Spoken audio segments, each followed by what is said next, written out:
குற்றாலத்துல இருக்க அந்த பார்டர் அகமது பரோட்டா கடை பயங்கர ஃபேமஸ்னு கேள்விப்பட்டு நேரா அந்த கடைக்கு போயாச்சு. கடை உள்ள போய் பார்த்தா ஒரே கூட்டம். ஆஹா, இவ்வளவு பேரா சாப்பிட வந்திருக்கீங்க அப்படின்னு சொல்லிட்டு கடைசியா அங்க ஒரு டேபிள கண்டுபிடிச்சாச்சு.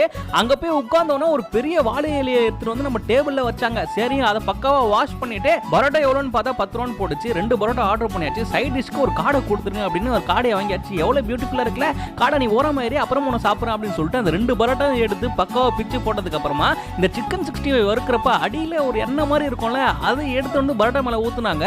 நான் அதுக்கு மேல அவங்க வச்சிருந்த சால்னாவே ஊத்தி ஒரு குழப்பி எடுத்து சாப்பிட்டு பார்த்தேன் பாருங்க.